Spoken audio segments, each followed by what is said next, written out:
I chose cookery school because I wanted to gain some more confidence in the kitchen. I knew I had some basic skills, but I wanted to improve on that, and I chose this cookery school because it was in London, and also I liked the sustainability side of it.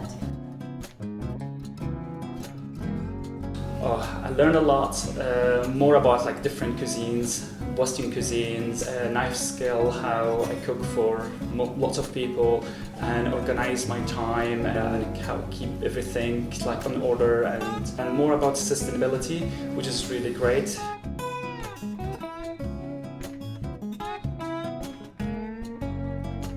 What have you taken away from the course?